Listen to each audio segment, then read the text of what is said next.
பேசி நம்மை பலப்படுத்தணும். ஒவ்வொரு நாளும் நாங்கள் உங்களுக்கு போதிக்கிறது எங்களுக்கு அதிக சந்தோஷம். ஒவ்வொரு நாளும் உங்களுக்காக ஜெபம். சாயந்தரம் 5:30 மணி வந்தாலே ஜெபம் தொடங்கிறது, பாட்டு தொடங்கிறது. Media team, worship team, prayer team, இந்த 3 டீமும் ரொம்ப சாக்ரிஃபைஸ் பண்ணி கர்த்தருடைய ஊழியத்தை செய்து கொண்டு வருகிறார்கள். அது நிமித்தம்தான் இந்த நாட்களில் கர்த்தருடைய ராஜ்யம் கட்டப்பட்டு வருகிறது. இப்போதும் பிரியமானவர்களே, நீங்கள் வேத வசனத்தை திருப்பிக் கொள்ளுங்க. நீங்கள் வாசிக்க வேண்டிய வசனம் 1 தீமோத்தேயு. நம்ம அந்த வசனத்தை கொஞ்சம் தியானிக்கலாம். 1 தீமோத்தேயு 5ஆம் அதிகாரம் 22ஆம் வசனம்.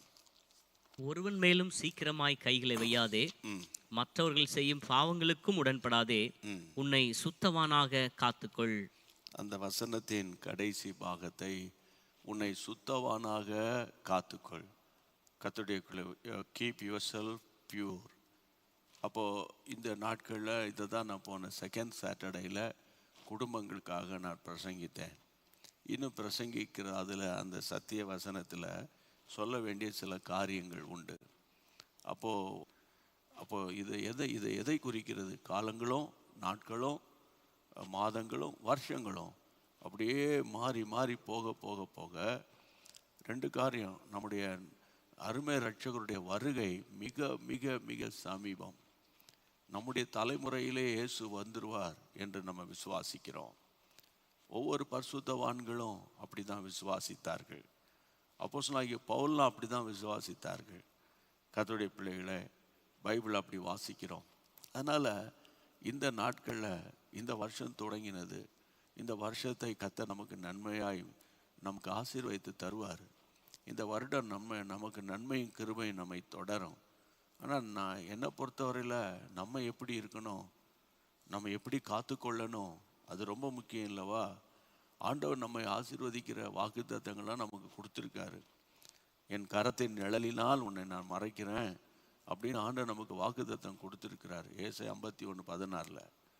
ஆமாம், அந்த வாக்குத்தத்தின்படி கர்த்தர் நம்மை மூடி மறைத்து பாதுகாத்து கொள்வார். இப்போ இந்த நாட்களில் நடக்கிற உலக சம்பவங்கள், வருஷம் தொடங்கலை, அதுக்குள்ளே பார்த்தா அமெரிக்காவில் நடந்த கோர விபத்து இன்னும் முடியல. பயங்கரமான தீ, காட்டுத்தீ பரவி கொண்டிருக்கிறது. அந்த மலைகளுக்கும் பக்கத்திலிருந்து வரக்கூடிய காற்று நிமித்தம் அந்த பட்டணங்களெல்லாம், லாஸ் ஏஞ்சலஸ் அதை சுற்றி இருக்கிற அழகிய பட்டணங்கள் எல்லாம் தீக்கிரையாக்கப்பட்டிருக்கிறது என்பது நீங்கள் எல்லாரும் அறிந்த காரியம். லட்சக்கணக்கான ஜனங்கள் தங்களுடைய சொத்துக்களெல்லாம் இழந்து நிற்கிறது உங்களுக்கு தெரியும். அப்போ பிரியமானவர்களே, நம்ம ஜப்பானில் கர்த்தருடைய பிள்ளைகள் 6.7 ரிக்டர் அளவில் பயங்கரமான ஒரு நிலநடுக்கம் ஏற்பட்டது. சுனாமி எச்சரிக்கை விடுக்கப்பட்டது என்று உங்களுக்கு தெரியும். இப்போது இந்த ஃப்ரீக்குவன்சி, அதாவது அழிவுகளினுடைய ஃப்ரீக்குவன்சி ரொம்ப அதிகமாக இருக்குது. புரியுதா? அதிகமாக இருக்குது. காலாகால வருஷங்கள் இப்படி தான் நடந்து கொண்டு இருந்தாலும் இதையெல்லாம் எதை சொல்லுகிறது என்பது தான் நீங்கள் கவனிக்கணும். ஒன்று, கர்த்தருடைய வருகையை சொல்லுகிறது. 2வது, கர்த்தருடைய வருகைக்கு நம்மை ஆயத்தப்படுத்தணும்னு சொல்லுகிறது. திடீரென்று நம்முடைய ஓட்டம் முடியுமானால், நம்முடைய ஜீவன் நம்மை விட்டு போகுமானால், நம்ம தேவனை சந்திக்க வேண்டும் என்பதை காட்டுகிறது. அப்போ பிரியமானவர்களே, நீ உன்னை சுத்தவானாக காத்துக்கொள். தீமோத்தேயுவுக்கு பவுல் எழுதுகிறார், உன்னை நீ சுத்தவானாக காத்துக்கொள்ளணும். பைபிளில் ஒரு வசனத்தை நீங்கள் படிக்கணும். நீங்கள் வேதத்தை திறந்து 1 யோவான் 5ஆம் அதிகாரம், 1 யோவான் 5ஆம் அதிகாரத்தினுடைய 21ஆம் வசனத்தை வாசித்து பாருங்கள். 5:21. பிள்ளைகளே, நீங்கள் விக்கிரகங்களுக்கு விலகி உங்களை காத்துக்கொள்வீர்களாக. ஆமென். நீங்கள் விக்கிரகங்களுக்கு உங்களை காத்துக்கொள்ளுங்க. விக்கிரகங்களுக்கு உங்களை விலக்கி காத்துக்கொள்ளுங்க. நம்ம யாரும் விக்கிரக ஆராதனை செய்கிறது கிடையாது, சிலை வழிபாடுகளும் நம்ம செய்கிறது கிடையாது என்பது நம்ம எல்லாருக்கும் தெரியும். ஆனால் இது நியூ டெஸ்ட்மெண்ட்டில் யோவான் நிருபக்காரன் தன்னுடைய நிருபத்தில் அவர் எழுதும்போது 5ஆம் அதிகாரம் 21ஆம் வசனத்தில் அவர் எழுதுகிறார், நீங்கள் விக்கிரகங்களுக்கு விலகுங்கள், உங்களை காத்துக்கொள்ளுங்கள், காத்துக்கொள்வீர்களாக. என் அன்பு தேவனுடைய பிள்ளைகளே, 1 தெசலோனிக்கேயருக்கு பவுல் எழுதும்போது 1 தெசலோனிக்கேயர் 1 அதிகாரம், 1 தெசலோனிக்கேயன் சாப்டர் 1 verse 9, 9ஆம் வசனத்தை வாசித்து பாருங்கள். ஏனெனில் அவர்தாமே எங்களை குறித்து உங்களிடத்தில் நாங்கள் அடைந்த பிரவேசம் இன்னதென்பதையும் ஜீவனுள்ள மெய்யான தேவனுக்கு ஊழியம் செய்வதற்கு நீங்கள் விக்கிரங்களை விட்டு தேவனிடத்துக்கு மனம் திரும்பினதையும் அவர் மரித்தோரிலிருந்து எழுப்பினவரும் இனிவரும் கோபாக்கினி என்று நம்மை நீங்களாக்கி ரட்சிக்கிறவருமாயிருக்கிற அவருடைய குமாரனாகிய இயேசு பரலோகத்திலிருந்து வருவதை நீங்கள் எதிர்பார்த்து கொண்டிருக்கதையும் அறிவிக்கிறார்களே. ஆமென். கர்த்தருடைய பிள்ளைகளே, நீங்கள் விக்கிரகங்களை விட்டு தேவனிடத்திற்கு மனம் திரும்பினீர்கள். இன்றைக்கு கிறிஸ்தவ வாழ்க்கையில் ரொம்ப முக்கியமானது born again அல்லது மனம் திரும்புதல், அல்லது கர்த்தருடைய பிள்ளைகளே இந்த ரட்சிக்கப்படுதல். இந்த ரட்சிப்பு என்பது ரொம்ப விலையேற பெற்றது. ரட்சிப்பு என்பது நம்ம என்ன நினைக்கிறோன்னா, நம்ம அப்பா அம்மாவும் கிறிஸ்தவங்க, நானும் கிறிஸ்தவன் தான், சரியா, என் பிள்ளைகளும் கிறிஸ்தவங்க தான் அப்படின்னு நம்ம நினைக்கிறோம். அது உண்மைதான். ஆனால் ஒவ்வொரு தனிப்பட்ட மனிதனுக்கும் ஒரு மனம் திரும்புதல் என்பது ரொம்ப முக்கியம். ஒரு மனம் திரும்புகிற பாவி நிமித்தம்தான் பரலோகத்தில் மிகுந்த சந்தோஷம். நேற்று இந்த வாலிப தம்பி ஒருத்தர் சாட்சி கொடுத்தான், பார்த்தீங்களா? தவறான பாவத்தில் நான் வாழ்ந்துக்கிட்டு இருந்தேன், ஆனால் ஆவியானவர் என்னை தொட்ட போது அந்த சத்துரு என்னை விட்டு விலகினான், இப்போது நான் பரிசுத்த ஆவியை பெற்றேன் என்று சொன்னான். அதுதான் எக்ஸ்பீரியன்ஸ், அது அவனுடைய அனுபவம். அப்போ இந்த செய்தியை கேட்டுக்கொண்டிருக்கிற நீங்கள் இந்த மனம் திரும்பின அனுபவத்தோடு இருக்கணும். இல்லைன்னா ஏதாகில் விக்கிரக ஆராதனைக்குள்ளே போய்வதற்கு உங்களுக்கு ஒரு வாய்ப்பு இருக்குன்னு நான் இயேசுவின் நாமத்தினால அன்போடு தாழ்மையோடு நான் உங்களோட கூட பேசுகிறேன். அதே போல் 1 சாமுவேலின் புத்தகத்துக்கு நீங்கள் வேதத்தை திருப்புங்க. 1 சாமுவேல் 15ஆம் அதிகாரம், 1 சாமுவேல் சாப்டர் 15ல் வசனம் 23ஆம் வசனத்தில் ரெண்டகம் பண்ணுதல் பில்லி சூன்ய பாவத்துக்கும் முரட்டாட்டம் பண்ணுதல் அவபக்திக்கும் விக்கிரக ஆராதனைக்கும் சரியா இருக்கிறது. இப்போ விக்கிரக ஆராதனையை பற்றிய ஒரு ரெவலேஷன், ஒரு வெளிப்பாடை இங்கே சொல்லப்பட்டிருக்குது. நம்ம போய் சில வழிபாடுகளை செய்யாவிட்டாலும் அந்த வசனத்தில் பாருங்கள், கர்த்தருடைய பிள்ளைகளை அதை ரெண்டகம் பண்ணுதல், ஒரு வீட்டை பிரிக்கிறது, சூனியம் வைத்து பிரிக்கிறது. ரெண்டகம் பண்ணுதல் பில்லி சூனிய பாவத்திற்கு அடையாளம். முரட்டாட்டம் பண்ணுதல் அவபக்திக்கும் விக்கிரக ஆராதனைக்கும் சரி. ஒருவன் சிலை வழிபாடு பண்ணுறதுக்கும் ஒருத்தன் முரட்டாட்டம் பண்ணுறதுக்கும் பக்தி இல்லாமல் நடக்கிறதுக்கும் எல்லாம் ஒன்று தான் அப்படின்னு பைபிளில் தெளிவாக சாமுவேல் புத்தகத்தில் நம்ம வாசிக்கிறோம். அப்போ முரட்டாட்டம், 2வது அவபக்தி. கர்த்தருடைய பிள்ளைகளை, இந்த நாட்களில் நம்முடைய சுபாவம் மாறணும். கர்த்தருடைய பிள்ளை, ஒரு சமீபத்தில் ஒரு புத்தகம் ஒன்று வாசித்தேன். அந்த புத்தகத்தில் ஒரு கிறிஸ்தவனுக்கு ரொம்ப முக்கியம் கேரக்டரில் தோல்வி அடைஞ்சிட்டானா அவன் ஒரு பெரிய இன்டலெக்சுவலாக இருக்கலாம், ப்ரொஃபஷனலாக இருக்கலாம், பெரிய அதிகாரியாக இருக்கலாம், அல்லது பெரிய ஒரு ஐடி ப்ரொஃபஷனலாக இருக்கிறான், சினிமா துறையில் இருக்கலாம், கோடீஸ்வரனாக இருக்கலாம், யாராக இருக்கலாம். ஆனால் கேரக்டர் சரியில்லைன்னா அவன் வாழ்க்கையே தோல்வி. கேரக்டர் தான் அவன் வாழ்க்கையை வெற்றியா தோல்வியா நிதானிக்கிறது என்று அந்த புத்தகத்தை ஆக்கியோன்னு சொல்கிறாரு. கேரக்டர் ரொம்ப முக்கியம். அப்போ இதை நீங்கள் கேட்குறீங்கல்ல, நீங்கள் நல்லா படிச்சிருப்பீங்க, நல்ல வேலை பார்ப்பீங்க, உயர்ந்த அதிகாரியாக இருப்பீங்க. அந்த அதிகாரத்தினால அநேகர் உங்களுக்கு கீழே இருக்கலாம், அது ஒரு ஆசீர்வாதம். ஆனால் ஓயாமல் உங்கள் ஒய்ஃபை போட்டு அடிச்சுக்கிட்டோம், நீங்கள் குடிகாரனாக வாழ்ந்துக்கிட்டோம், அல்லது கேவலமான ஒரு ஜீவியம் இருந்தால் அதுதான் ஒரு முரட்டாட்டம் பண்ணுதலும் அவபக்தியும் விக்கிரக ஆராதனைக்கும் சரியாக இருக்கு அப்படின்னு பைபிளில் பரிசுத்த ஆவியானவர் இன்னைக்கு சாயங்காலம் இந்த வசனத்தின்படி நமக்கு சொல்லி கொடுக்கிறார். பிரியமானவர்களே, அப்போ முரட்டாட்டம் பண்ணுறது, நான் இப்படி தான் இருப்பேன், நான் இப்படி தான் செய்வேன், என்னை ஒருத்தராலும் மாற்ற முடியாது அப்படின்னு நம்ம சொல்லக்கூடாது. அறியாமையின் காலங்களை ஆண்டவர் காணாதவர் போல இருந்தார்.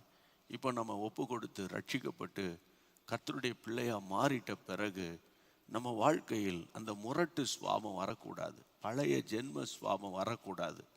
யாவரோடு அன்பாயிருங்கள், யாவரோடு சமாதானமாக இருங்கள் என்று பைபிள் சொல்லுது.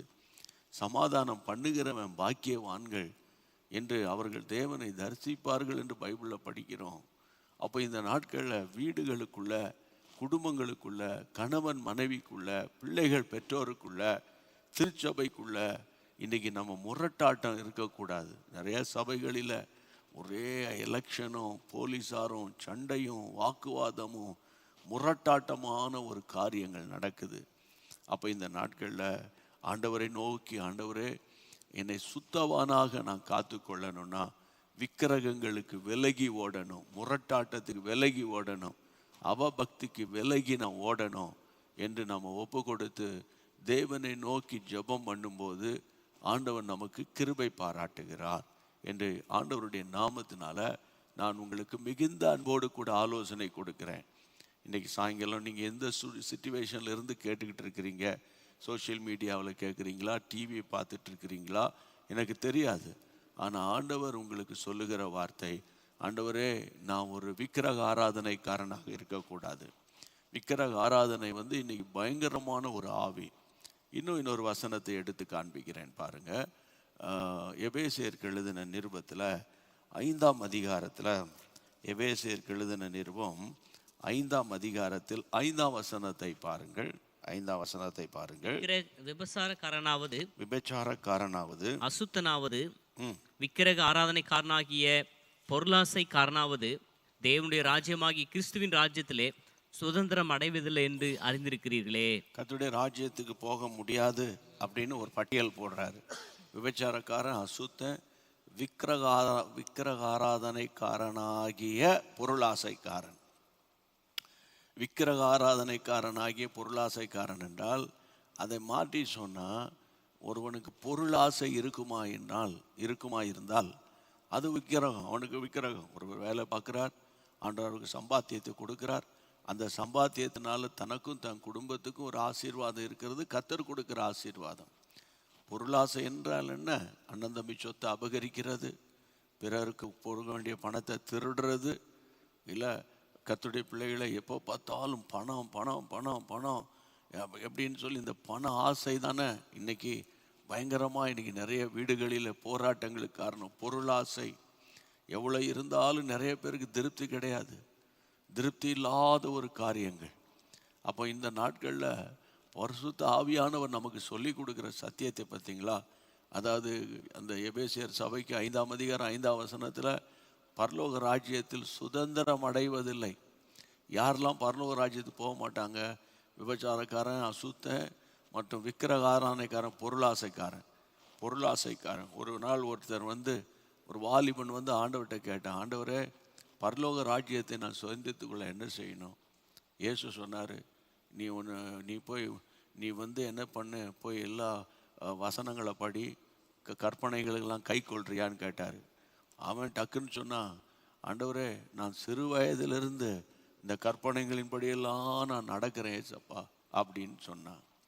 உடனே ஆண்டவர் அவன் மேல் அன்பு கூர்ந்தார். அவனை உற்று பார்த்து சொன்னார், உனக்கு உண்டானவைகளெல்லாம் விற்று தரித்திரருக்கு கொடுத்துட்டு என்னை பின்பற்றி வரியான்னு கேட்டார்.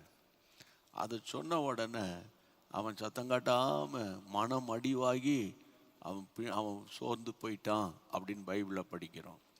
அப்போ தான் ஆண்டவர் சொன்னார், இந்த பொருளாசைக்காரன், இந்த பொருள் மேலே ஆசை வச்சிருக்கிறவன் பரலோக ராஜ்யத்துக்கு வர முடியாது, பரலோக ராஜ்யத்துக்கு வர முடியாது. கர்த்தருடைய பிள்ளைகளை, இந்த நாட்களில் நம்ம சேர்த்து வைத்தது யாருடையதாகும்? கொஞ்சம் யோசித்து பாருங்க. எங்கே பார்த்தாலும் பொருளாசை, பண ஆசை எல்லா தீமைக்கும் வேறாக இருக்கிறது. சிலர் அதை இச்சித்து விசுவாசத்தை விட்டு வழி விலகி அநேக வேதனைகளால் தங்களை உருவ குத்தி கொள்ளுகிறார்கள் என்று பைபிளில் படிக்கிறோம்.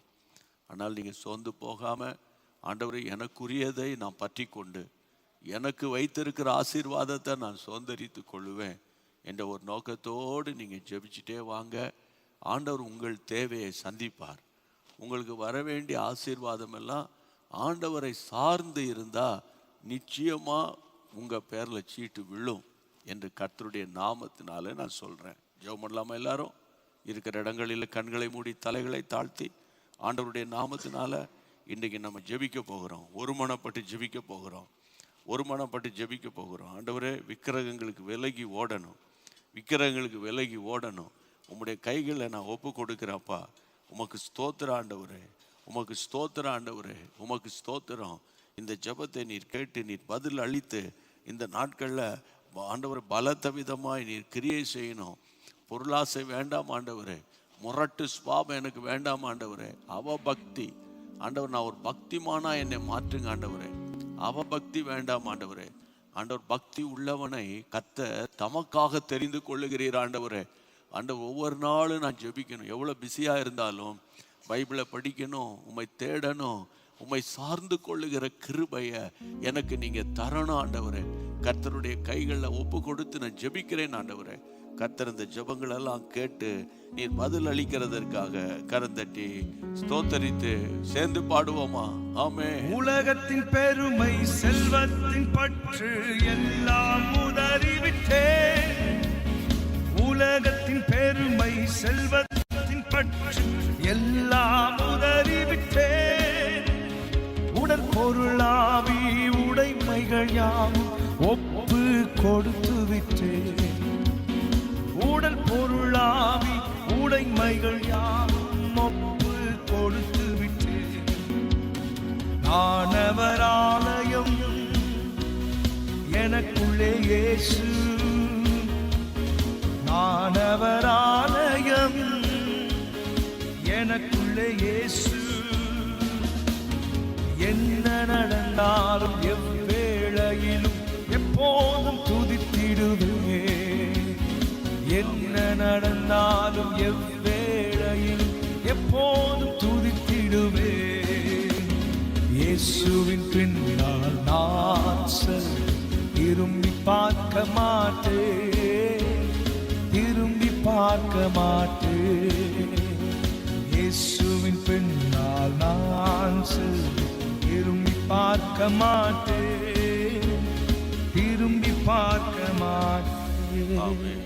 கடைசியாக நம்ம கவனிக்க வேண்டிய இன்னொரு காரியத்தை காத்துக்கொள்ளணும்.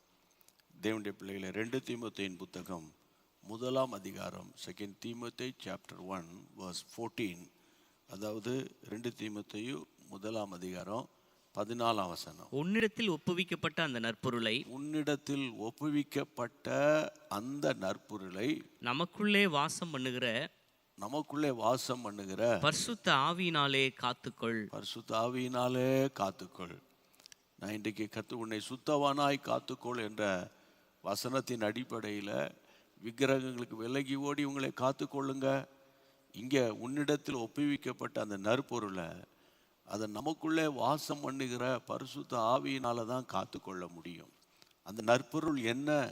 முந்தின வசனத்தை 13 பாருங்கள். 13, நீ கிறிஸ்து இயேசுவை பற்றும் விசுவாசம் அன்பு என்னிடத்தில் கேட்டிருக்கிற ஆரோக்கியமான வசனங்களின் சட்டத்தை கை கொன்று. 3 காரியம் நீங்க நல்லா கவனிக்கணும். கிறிஸ்தவர்கள் நல்லா படிக்கணும். நீ நல்ல பைபிள் ஃபோக்கஸ்டு கிறிஸ்டியனா இருக்கணும், பைபிள் பேஸ்டு கிறிஸ்டியனா இருக்கணும். அந்த வசனத்தை படிங்க. 13 வசனத்துல 1 கிறிஸ்து இயேசுவை பற்றும் விசுவாசம், உங்க 2வது அன்பு, 3வது என்னிடத்தில் கேட்டிருக்கிற ஆரோக்கியமான வசனம். 1 கிறிஸ்துவின் மேல் வைத்திருக்கிற ஃபெய்த், கர்த்தருடைய பிள்ளைகளை. 1 விசுவாசம், 2வது த லவ் ஆஃப் காட், ஆண்டவர் மேல் வைத்திருக்கிற அன்பு. 1 விசுவாசம். அதனால தான் பவுல் சொல்றாரு, நல்ல போராட்டத்தை போராடின விசுவாசத்தை காத்து கொண்டேன்னு சொல்றாரு. அப்போ இந்த கடைசி காலங்களில் அநேகருடைய விசுவாசம் தணிந்து போயிடும், அநேகருடைய அன்பு தணிந்து போயிடும். அதனால தான் தாய்க்கு மகனுக்கு சண்டை. எங்கே பார்த்தாலும் புருஷனே ஆள் வச்சு ஒய்ஃபை கொள்கிறான், அல்லது ஒய்ஃபே தன்னுடைய யாரையாவது சில ஆட்களை கொண்டு வந்து வச்சு புருஷனுக்கு விஷம் கொடுக்குறா. இல்லை, பெத்த தாயை பிள்ளைகளை தண்ணீரில் வீசிட்டு தானும் தற்கொலை பண்ணுறதுக்கு முயற்சி பண்ணுறா. இப்படியெல்லாம் நம்ம டெய்லி தான் பார்க்குறோம். இதெல்லாம் இது இது இது இது இது இது எதை குறிக்கிறது? கடைசி காலத்தில் மனுஷனுடைய அன்பு தணிந்து போகும். அப்புறம் நிறைய பேருக்கு கிறிஸ்தவங்க கடன் வாங்கி மாட்டிக்கிறாங்கல்ல. ஏன் கடன் வாங்குறாங்கன்னா, ஆண்டவர் மேலே அவனுக்கு விசுவாசம் கிடையாது. ஆமாம், அங்கே இது பணம் வரும், அது வரும், இது வரும், இதை வச்சு கடனை அடிச்சிடலாம், அப்படி இப்படி நினச்சி தான் அவங்க கடனை வாங்குறாங்களே தவிர விசுவாசத்தில், ஃபெய்த்தில் தன்னுடைய வாழ்க்கையை அமைக்கிறது இல்லை. அதனால தான் அந்த வசனம் சொல்லுகிறது, கிறிஸ்து இயேசுவை பற்றும் விசுவாசம், ரெண்டாவது ஆண்டவர் மேல் வைக்கும் அன்பு, மூணாவது ஆரோக்கியமான வசனம். அப்படின்னா என்னென்ன? ஆரோக்கியமான வசனங்களின் சட்டம் அப்படின்னா சவுண்ட் டாக்டரின், சரியான உபதேசம். இந்த 3 காரியம் இந்த வசனத்தில் இருக்குது. ஒன்று இயேசுவின் மேல் விசுவாசம், ரெண்டாவது ஆண்டவர் மேல் உள்ள அன்பு, மூணாவது வசனங்கள்.